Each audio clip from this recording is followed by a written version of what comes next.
book fans, welcome to another exciting edition of Cammy's Comic Corner. I'm your host, as always, Cammy. Now, this week is different from the last couple of weeks. You know why? Because I finally have a pick of the week. Couple of dry weeks, and then all of a sudden, out of the blue, out of the dirt, out of the desert, comes a small plant of pick of the weekness. And I don't know where you can find that in the home improvement gardening section, but it's there. Believe me, if you look hard enough, you'll see it. And not only that, but I have quite the different Fast Five. We got a whole selection of good eats. And speaking of eats, let's get on right to the pick of the week. From Image Comics, we have Chew number 13, written by John Layman and art by Rob Guillory. Now, I've been a huge fan of Chew for the longest time, and let me just say, this issue completely blew me away. You know why? Because I had such a fun time throughout. In this issue, we are introduced to Cesar Valenzano, and he is Mason Savoy's old partner in the FDA. They've been together for years, but Cesar's so deep undercover that he doesn't know the current climate at FDA and how Mason Savoy's on the most wanted list for, in the whole world.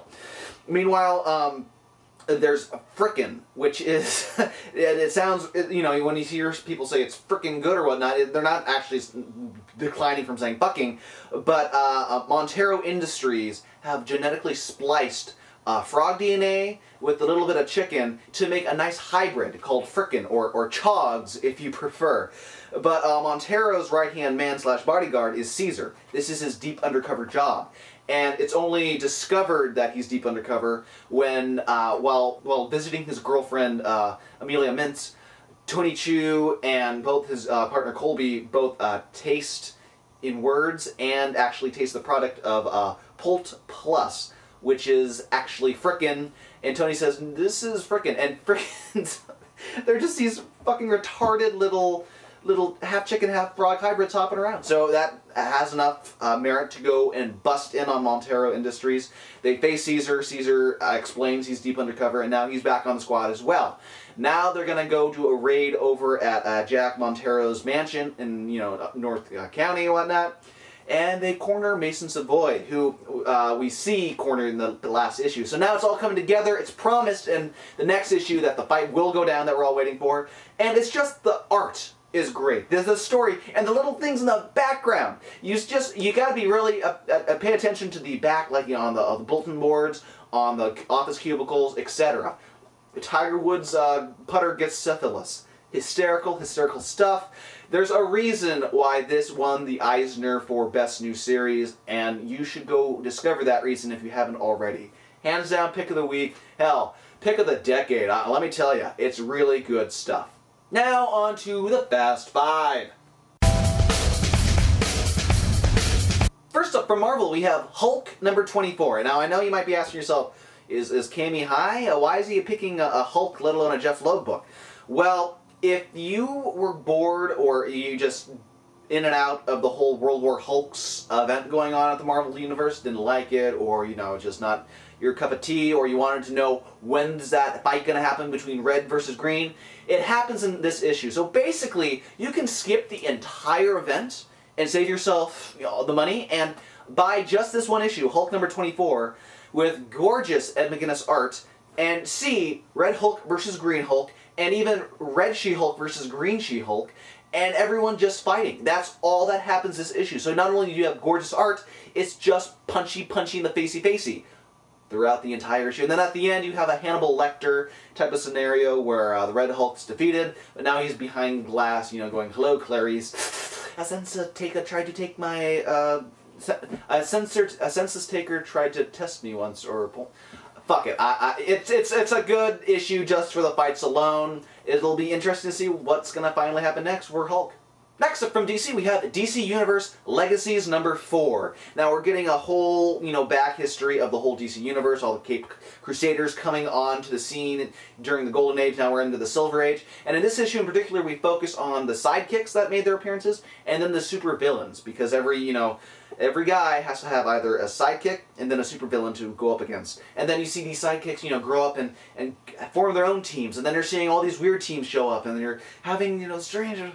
It's fun if you want to learn a little bit more, like just on the fly on the DC Universe, so you don't have to go back and read back issue after back issue and then know all the events that happened. This is a nice little skim through the the past 40, 50 years, all in the palm of your hand for $3.99. You have Len Wein telling a great story, and then with Jose Luis Garcia Lopez's art, you have Dave Gibbons doing the inks. So it's just a pretty book, pretty little package altogether. Do yourself a favor, if you're a fan of Marvel's the Marvels project over at the Marvel Universe, this is kind of the DC equivalent, only I'm having a lot more fun with this, I gotta be honest. Next up from IDW, we have G.I. Joe Cobra #7. Now this is the origin of Crocmaster and how he, grew up in the bayou. His dad owned an alligator farm, and he would sell babies to tourists or feed them to get them all nice and big. And he got the term Crocmaster just to rise above the competition and branding all that stuff. Well, it doesn't treat his son the best in a way he could treat his son. Killed the mom quite some time ago, but the boy is not really all there, so he doesn't really care about that. But then just one day he skins one of his favorite pet alligators for his dad does, and that's the final straw. So when they're moving the corpse of the alligator, he pushes his dad into the enclosure, make sure he's nice and bloodied, and then it's good eatings. And then he grows up to be an environmental terrorist, but still loving his Crocs. The Crocs love him. And then Cobra gets interested, more specifically Venomous Maximus, because saying, hey, this kid has potential. I want him. When you have a gorgeous Ben Templesmith cover like so, creepy as fuck, and you have a great story by Christos Gage, it's a very good issue to pick up, especially if you like G.I. Joe, if you like just the one shot of the character backstories. You're going to have a fun time. It's a very gruesome issue. What's not to love, right? Next up from Vertigo, we have Air #24. Now, unfortunately, this is the final issue of Air. It was one of those series that just died too early. I could have seen this going on for a good 40, 50 issues. If you look at past episodes of Cammy's Comic Corner, you know I'm a fan. I've talked about it on multiple occasions, and unfortunately, it wasn't flying so high, as it were. G. Willow Wilson just gave her all in telling just a fantastic story about just airline stewardess who didn't quit her job and then just go down the emergency platform. No, none of that, but finds love, finds a secret organization, finds that, hyperacts and the Estesian front and having to battle in the skies when the whole world doesn't know what the hell's going on with this technology. And then you get a happy ending in this final issue. She's promoted to captain, she and Zane marry, and then they walk off into the sunset. If you have not picked up Air, the first couple of trades have been out. I think there's going to be 4 or 5 trades in all. And one of my favorite things about this is M.K. Perker's art on Air. It is just gorgeous. And him and G. Willow Wilson have collaborated before on Cairo, so I hope, I'm just keeping my fingers crossed, that their paths are going to cross, and again in the future, and we're going to see the next best project out in Vertigo or another a comic company of some sort, because those two make quite the team. I had a fun time. You will too. It's different. It makes you think a little, and that's what we need in comics now more than ever nowadays. No more tights. Let's get a little bit more original stories. You know what I mean? I think you do.